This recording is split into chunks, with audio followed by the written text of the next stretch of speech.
Olá, caros irmãos e caras irmãs do canal NEP São Paulo, é um prazer imenso estar aqui com vocês. Eu sou Paulo Catanose, um membro do NEP Allan Kardec de Ribeirão Preto, São Paulo. Estaremos juntos aqui estudando mais um capítulo do Livro da Esperança, capítulo 68, com a ideia espírita. Agradecemos a Jesus e a todos os colaboradores que ajudam, que auxiliam a tornar esse projeto uma realidade. Então nós vamos ler o capítulo e depois vamos comentar. No início do capítulo, Emmanuel traz uma passagem de Jesus que está lá em João 20, 21, que cita o seguinte: Paz seja convosco. Assim como o Pai me enviou, também eu vos envio a vós. Ele também traz uma passagem lá do Evangelho segundo o Espiritismo, no capítulo 20, item 4, que é a missão dos espíritas. E o espírito que cita essa passagem é o Erasto. Ele diz: E depois, e levai a palavra divina aos grandes que a desprezarão, aos eruditos que exigirão provas, aos pequenos e simples que a aceitarão, porque principalmente entre os mártires do trabalho, nas provações terrenas encontrareis fervor e fé. Ide, esses receberão com hinos de gratidão e louvores a Deus a santa consolação, que lhes levareis e baixarão a fronte, rendendo-lhe graças pelas aflições que a terra lhes destina. E no texto de Emmanuel, ele começa citando o seguinte: Todos nós, em doutrina espírita, desaprovamos qualquer inclinação ao exclusivismo e à intransigência. Nenhuma religião existe órfã da providência divina. Nenhuma parcela da verdade reponta na terra endereçada ao desapreço. Por outro lado, não ignoramos que a transmissão dos nossos princípios começa na reforma individual. Chamados, porém, a colaborar na seara da nova revelação, é necessário consagrar o melhor de nós mesmos à ideia espírita, de modo a prestigiá-la e desenvolvê-la.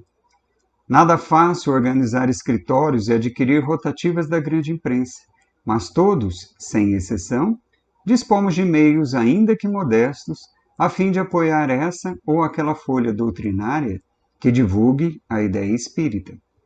Muito difícil senhorear integralmente as atividades de emissora moderna. Contudo, ninguém aparece tão desvalido que não possa ofertar pequeno esforço para que ela seja mantida, em minutos breves, pela onda radiofônica ou pelos canais da televisão.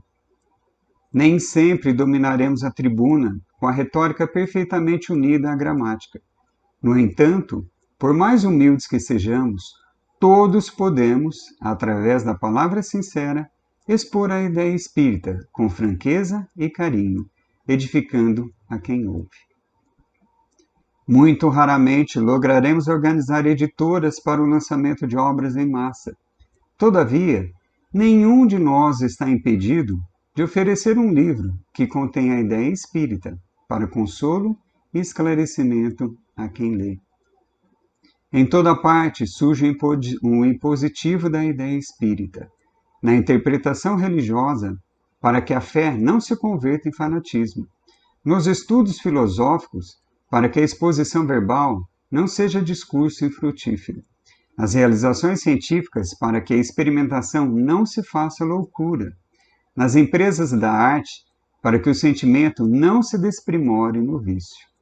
O mundo tem sede de raciocínios em torno da imortalidade da alma, do intercâmbio espiritual, da reencarnação, da morte física, dos valores mediúnicos, da desobsessão, das incógnitas da mente, dos enigmas da dor e, sobretudo, ao redor das leis divinas a funcionarem exatas na consciência de cada um.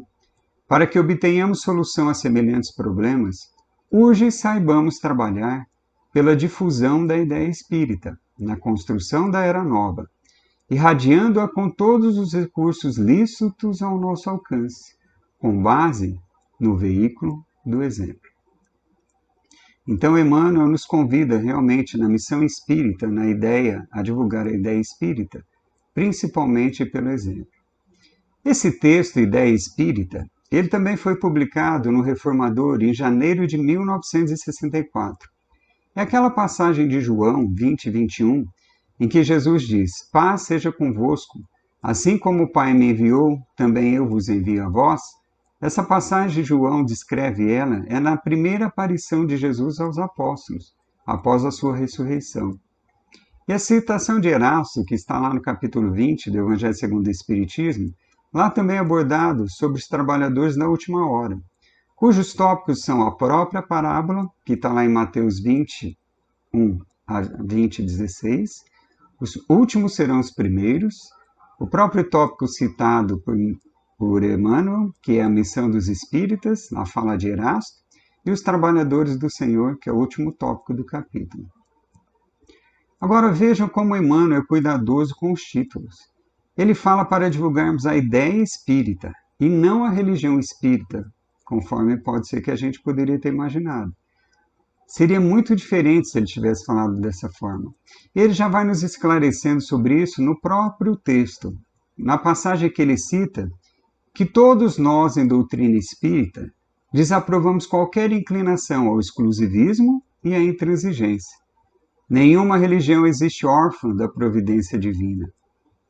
Então aqui fica claro que aprendemos com a doutrina espírita, que todas as demais religiões devem ser respeitadas.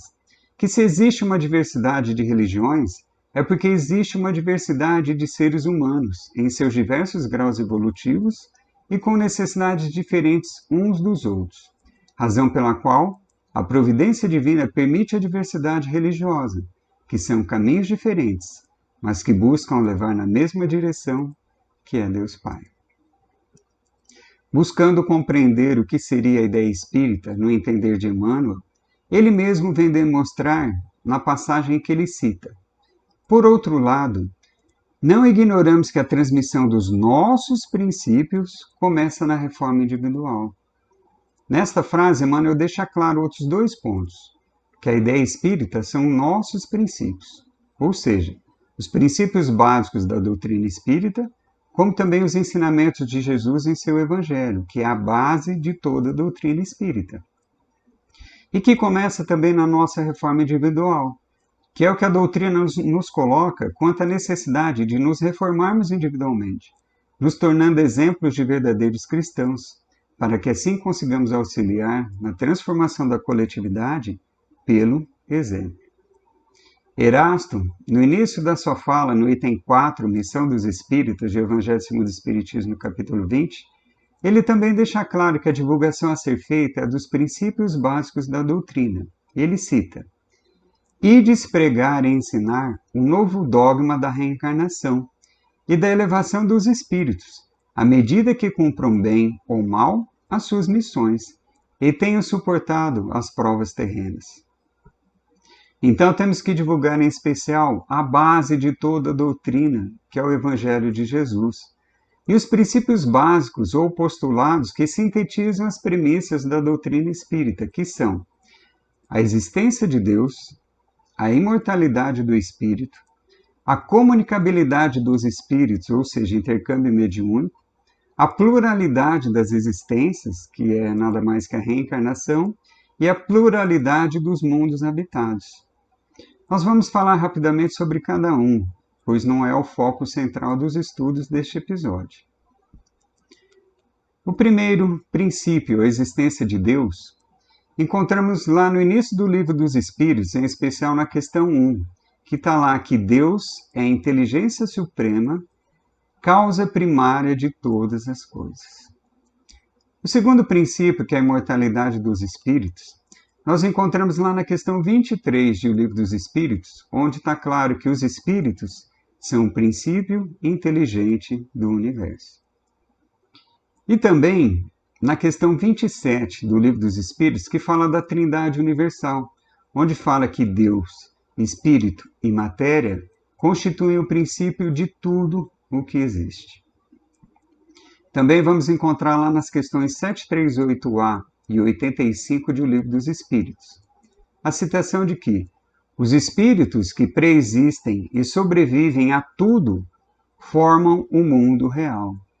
Esses são os filhos de Deus e o objeto de toda a sua solicitude. O terceiro princípio, que é a comunicabilidade dos espíritos, que é o intercâmbio mediúnico, a gente encontra lá na questão 459 do Livro dos Espíritos, que fica bem claro que eles influem em nossos pensamentos muito mais do que imaginamos. Influem a tal ponto que, na verdade, são eles que nos dirigem. Também nós temos todo o Livro dos Médiuns, que trata sobre a mediunidade e o intercâmbio com os espíritos, o qual podemos estudar também. O quarto princípio, que é a pluralidade das existências, está lá na parte 2ª de O Livro dos Espíritos. Está lá no capítulo 4, que fala sobre reencarnação, justiça da reencarnação e encarnação em diferentes mundos. E também no capítulo 5, onde há as considerações sobre a pluralidade das existências. E o quinto, que é a pluralidade dos mundos habitados, encontramos lá na primeira parte do Livro dos Espíritos, nas questões 55 a 58, que nós podemos estudar para nos aprofundarmos para quem quiser. Entendida a questão da ideia espírita, vamos buscar aquilo que nos é pedido como missão dos espíritas. Lá no Evangelho segundo o Espiritismo, no capítulo 20, no item 4, Erasto nos pede: Ide e pregai a palavra divina. É chegada a hora em que deveis sacrificar em favor da sua divulgação hábitos, trabalhos, ocupações fúteis. Ide e pregai. Os espíritos elevados estão convosco. Certamente falareis com pessoas que não quererão ouvir a palavra de Deus, pois ela recomenda a renúncia constante. Pregareis o desinteresse aos avarentos, a abstinência aos devassos, a mansidão aos tiranos domésticos e aos opressores. Palavras perdidas? Talvez. Mas o que importa? É preciso regar com vosso suor o terreno que deveis semear, pois ele apenas frutificará e produzirá sob os constantes esforços da enxada e do arado evangélicos. Ide e pregai. E também no trecho que é citado no início do capítulo 68 do Livro da Esperança, que eu peço a licença para a gente reler aqui, que eu acho que é muito importante.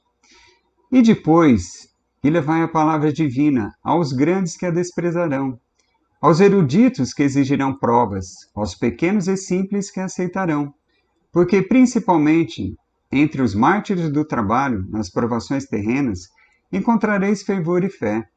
Esses receberão com hinos de gratidão e louvores a Deus a santa consolação, que lhes levareis e baixarão a fronte, rendendo-lhe graças pelas aflições que a terra lhes destina. E Emmanuel, no texto, também nos fala a maneira como nós devemos ir, como devemos proceder. Ele pede que colaboremos na seara da nova revelação, consagrando o melhor de nós à ideia espírita, de modo a prestigiá-la e desenvolvê-la.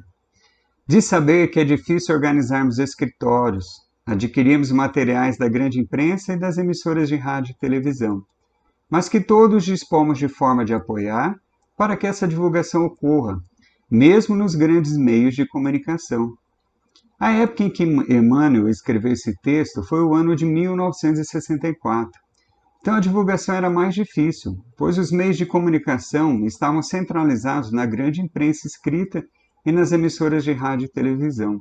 Mas, atualmente, dispomos em especial da internet, que tirou essa limitação e permite uma produção descentralizada, inclusive pelas próprias casas espíritas, e por nós individualmente também. Também pelo NEP São Paulo, por exemplo, como estamos fazendo agora.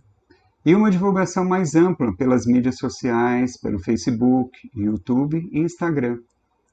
Como nós também temos emissoras de rádio e televisão que se dedicam à produção e divulgação de conteúdos doutrinários.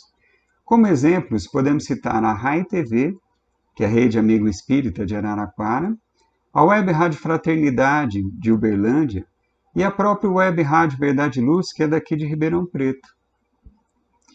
Emmanuel, ele também lembra que raramente organizaremos editoras para a publicação de obras em massa, mas que podemos colaborar com a divulgação oferecendo um livro que contém a ideia espírita para consolo e esclarecimento. Também cita que nem sempre dominaremos a tribuna com a retórica perfeitamente unida à gramática.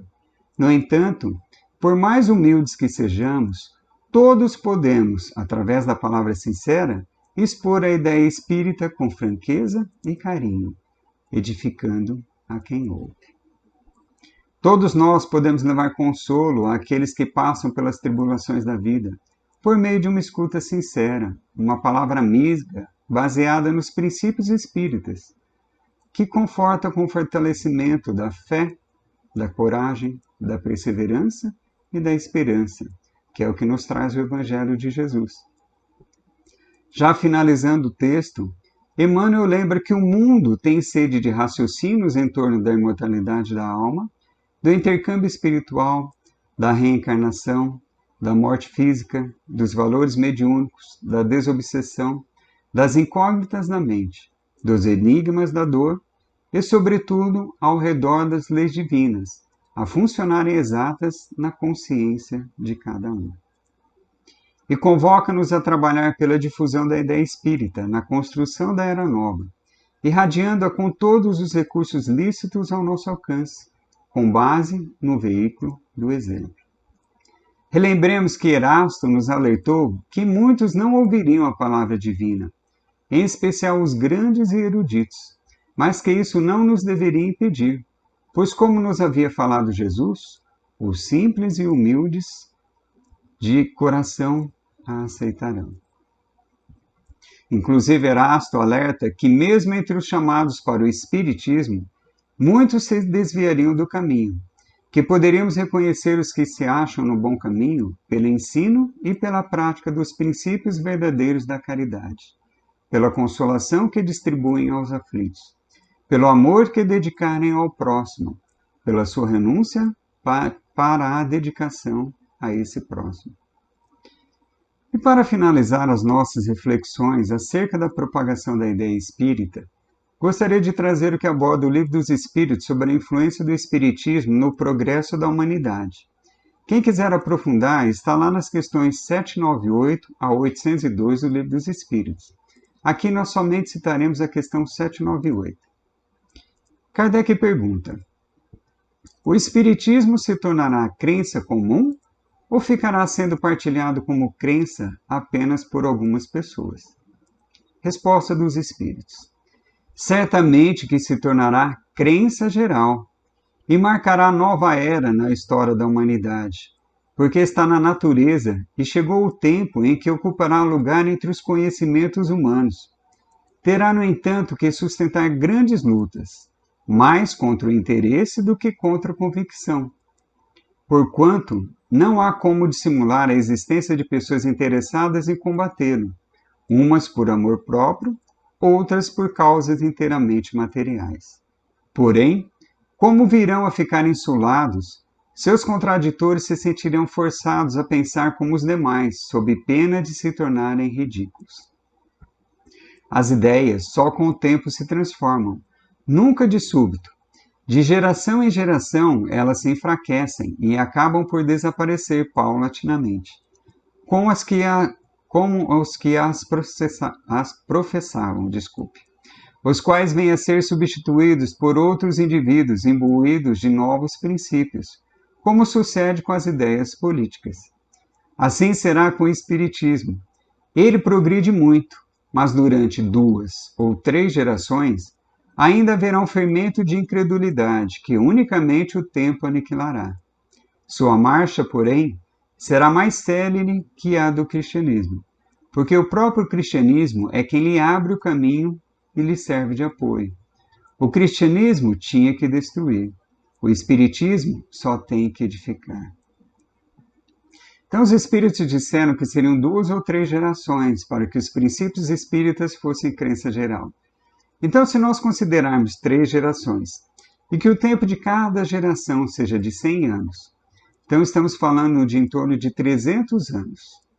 Como a doutrina espírita surgiu há 163 anos, teremos ainda em torno de 137 anos para que isso se consolide. Então, para nós, imbuídos da missão espírita e cristã, lembremos o que bem disse o Espírito Miramês: plantemos a boa semente, mas lembremos que o cultivo pertence a Deus. E para finalizar esses nossos estudos, eu gostaria de trazer um outro texto para nos lembrar o que podemos enfrentar em nossa missão de divulgação da ideia espírita e do Evangelho do Mestre Jesus. É do livro Vinha de Luz, está no capítulo 165, e o título é Assim como. Todo cristão sincero sabe como o Senhor Supremo enviou à Terra um embaixador divino. Fê-lo nascer na manjedoura singela. Deu-lhe trabalho construtivo na infância. Conferiu-lhe deveres pesados na preparação, com prece e jejum no deserto.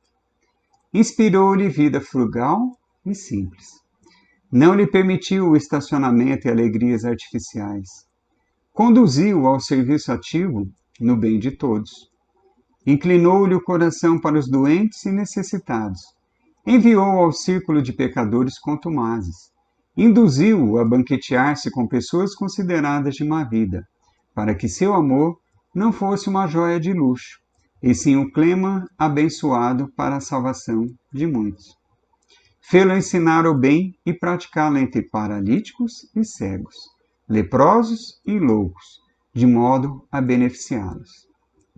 E ao término de sua missão sublime, deu-lhe a morte na cruz, entre ladrões, com abandono dos amigos, sob perseguição e desprezo, para que as criaturas aprendessem o processo de sacrifício pessoal, como garantia de felicidade a caminho da ressurreição do homem interior na vida eterna. Foi assim que o Supremo Pai enviou à Terra o Filho Divino, e nesse padrão podemos entender o que Jesus desejava dizer quando asseverou que expediria mensageiros ao mundo nas mesmas normas. Assim, pois, o cristão que aspira a movimentar-se entre facilidades terrestres, certamente ainda não acordou para a verdade. Bem, assim encerramos os nossos estudos neste episódio. Queremos agradecer imensamente a oportunidade aqui de estarmos juntos, pedindo a Deus Pai e ao Mestre Jesus que abençoe e iluminem a todos que nos assistem e suas famílias. Até uma próxima oportunidade. Fiquem todos na paz do Mestre Jesus. Que assim seja.